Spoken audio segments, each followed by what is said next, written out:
Pour introduire cette présentation, vous donner finalement un truc qui est quasiment une machine à avoir des idées, qui s'appelle la disruption, qui a été inventée par Jean-Marie Dru et ses équipes, qui était un des grands publicitaires français des 20 ou 30 dernières années, avec Philippe Michel ou avec Seguela, et qui a commis cette méthode dont je vais vous parler de manière volontairement très simple, de façon à ce que vous puissiez peut-être, sait-on jamais, avoir plus vite plus d'idées. Alors la disruption, c'est assez magique de pouvoir dire que d'une certaine manière, le plus grand client de TBWA, qui est Apple, est un disrupteur né. Il a créé des ruptures sur ses marchés à plusieurs reprises. Une rupture initiale en 84 avec le lancement de Macintosh. Puis lorsqu'il est revenu aux affaires en 97, il a recréé des ruptures dans la musique avec l'iPod, rupture dans le téléphone avec l'iPhone, et plus récemment rupture dans un nouvel usage des tablettes avec l'iPad. Et donc c'est assez intéressant évidemment d'analyser le succès ou les facteurs clés de succès des gens qui créent des ruptures. Et leur première qualité, c'est de penser différemment, c'est-à-dire tout simplement d'oser changer les choses, de penser que le pouvoir d'une idée peut modifier la situation existante. Et c'est ce qui caractérise un certain nombre de grandes personnalités qui ont changé le monde et que Apple avait réuni dans un film en 1997 que voici. Here's to the crazy ones, the misfits, the rebels, the troublemakers, the round pegs in the square holes, the ones who see things differently. They're not fond of rules, and they have no respect for the status quo. You can quote them, disagree with them, glorify or vilify them, but the only thing you can't do is ignore them, because they change things. They push the human race forward. And while some may see them as the crazy ones, we see genius. Because the people who are crazy enough to think they can change the world are the ones who do.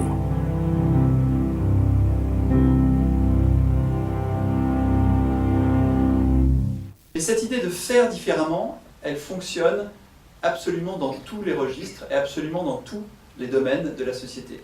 Prenons un exemple sportif, qui est l'exemple du saut en hauteur.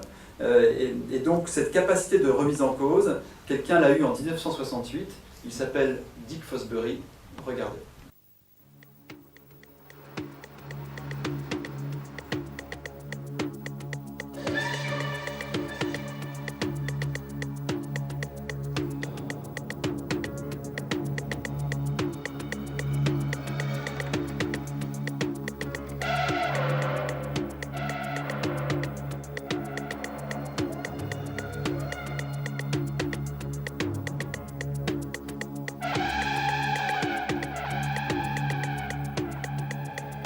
At every Olympics until 1968, everybody tackled a high jump using the same technique.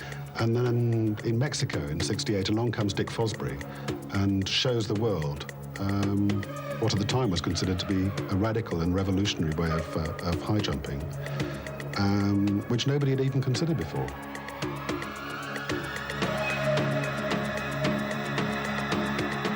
What Fosbury did was to disrupt the one convention of high jumping, which was the only way to go over that bar was on your front. C'est la définition de la disruption, c'est l'idée qu'on peut remettre en cause quelque chose d'existant. Et donc ce « et si », c'est le décapsuleur des idées. C'est la formule magique qui vous permet, quel que soit le sujet, d'avoir des idées. Alors, cette démarche du « et si » est une démarche qui consiste à remettre en cause l'existant parce qu'on ne peut pas créer sans s'opposer. D'où la raison du titre du livre que j'ai écrit, L'idée qui tue, qui consiste à dire « il n'y a pas d'idées neuves qui ne remettent en cause une idée préexistante ». Alors comment ça marche ? La disruption, en fait, ça marche en 3 temps, c'est extrêmement simple. L'idée, c'est d'être capable de mettre en évidence la vision que l'on veut imposer, la vision que l'on a, pourquoi est-ce qu'on veut créer, si je veux créer une entreprise, pourquoi, qu'est-ce que je veux changer, qu'est-ce que je veux transformer, qu'est-ce que je veux imposer, quelle nouvelle vision des choses je veux établir, et d'essayer de la mettre en relation avec ce qui empêche aujourd'hui que cette vision soit partagée, c'est-à-dire quelles sont les conventions mentales, les conventions comportementales qui fait que l'ensemble des gens ne partagent pas cette idée. Et la disruption, ça va être juste simplement la formulation, par exemple sous l'angle du SI, mais on peut la formuler comme on veut, de cette idée qui va imposer la vision en challengeant la convention. Alors, comment faire? Comment faire pour l'appliquer concrètement, là, aujourd'hui, ici et maintenant, à, j'allais dire, n'importe quel sujet? D'abord, c'est un état d'esprit collaboratif, où chacun est créatif. Et donc, l'enjeu, c'est de pouvoir l'appliquer de manière ultra concrète et collectivement. On est souvent très mauvais à avoir des idées tout seul. On peut avoir une idée géniale, mais on ne s'en rend pas compte, parce que quand on est en même temps celui qui trouve l'idée, celui qui doit la juger, on a un petit problème. Soit on est très bon public avec soi-même et on pense qu'on n'a que des idées géniales, soit au contraire on est super critique avec soi-même, on pense qu'on n'a que des mauvaises. Bref, c'est aussi pour ça que dans les agences de publicité, depuis toujours, il y a des couples à minima, concepteurs-rédacteurs au niveau des créatifs, et plus largement, les agences sont des gens qui travaillent en commun et collectivement avec leurs clients.